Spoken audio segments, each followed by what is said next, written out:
প্রথমে মিছিল, তারপর সুপ্রিম কোর্টে সওয়াল, আর এবার ধর্ণা। আজ দুপুর 2টোয় ধর্মতলায় ধর্ণায় বসবেন মমতা বন্দ্যোপাধ্যায়। যেভাবে এসআইআর চলছে তার প্রতিবাদে ধর্ণায় বসবেন, সঙ্গে অভিষেক বন্দ্যোপাধ্যায় থাকবেন। আমার সঙ্গে আবির রয়েছে, সরাসরি এখন কথা বলবো। আবির, এই যে মমতা বন্দ্যোপাধ্যায়ের একের পর এক পদক্ষেপ, এসআইআর যেভাবে হচ্ছে তা নিয়ে শুরু থেকে যদি কোনো রাজনৈতিক দল সুর চড়িয়ে থাকে তাহলে তা হলো তৃণমূল। মমতা বন্দ্যোপাধ্যায় আইনি পথে এগিয়েছেন, সুপ্রিম কোর্ট পর্যন্ত পৌঁছেছেন, এবার তিনি ধর্নায় বসছেন রাস্তায়। কোন সময়? যার ঠিক 2-3 দিন পরে ইলেকশন কমিশনের ফুল বেঞ্চ আসবে, তারা চলে যাবে বৈঠক করে, তারপরে ইলেকশনের দিনক্ষণ ঘোষণা হয়ে যাবে, কদিন পরেই ভোট, তার আগে এই ধর্না রাজনৈতিকভাবে কতটা গুরুত্বপূর্ণ?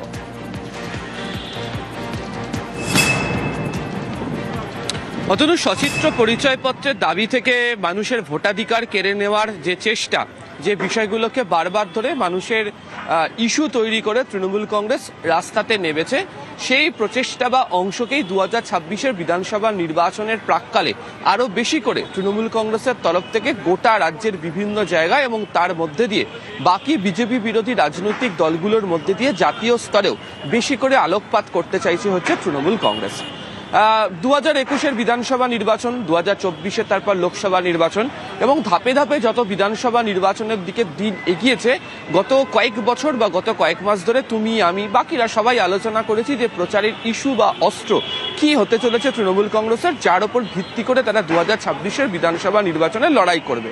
এবং তার প্রেক্ষিত বা তার অবস্থানের প্রেক্ষিতে প্রথমে কি মনে হচ্ছিল যে তার নেতৃত্বাধীন, মমতা বন্দ্যোপাধ্যায়ের নেতৃত্বাধীন সরকার যে উন্নয়নমূলক প্রকল্পগুলোকে করেছে সেগুলোর সুবিধা নিয়ে তারা প্রচারে যাবে। অবশ্যই সেটা প্রচারের ক্ষেত্রে গুরুত্বপূর্ণ।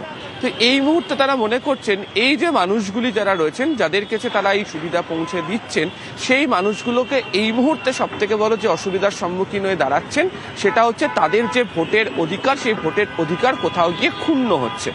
তুমি যদি বিভিন্ন বিধানসভা কেন্দ্রিক তথ্য বিশ্লেষণ করো, 2021-এর ফল, 2024-এর ফল, 2026-এর ঠিক আগে এসে তোমার এই বিষয়গুলো ইতিমধ্যেই নজর কাড়তে শুরু করবে। এবং কোথাও গিয়ে তৃণমূল কংগ্রেসের বক্তব্য ছিল, যেহেতু তুমি মিছিলের প্রসঙ্গের কথা টানলে, মিছিল হোক, সভা হোক, বিভিন্ন সভাগুলোতে হোক, প্রত্যেকটা জায়গাতেই এই গোটা বিষয় নিয়ে তৃণমূল কংগ্রেস সুর চড়িয়েছে যে তারা কোথাও এসআইআর এর বিরোধিতা করে।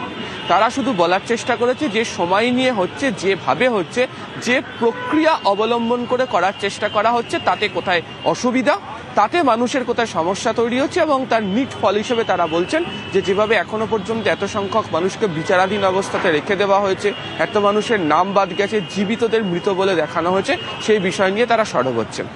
যে জায়গাকে সে কারণে তিনি বাছাই করে এই ধর্ণা অবস্থান কর্মসূচি শুরু করতে চলেছেন, যেখানে তিনি 2006-এ, 2019-এর আগেও গুরুত্বপূর্ণ ইস্যু নিয়ে এবং যে ক্ষেত্রে দাঁড়িয়ে তাদের বক্তব্য ছিল যে আচরণ করা উচিত ছিল, তাই সেই আচরণ মানুষের সাথে করা হচ্ছে না, সেই ঘটনাকে প্রতিবাদ জানিয়ে।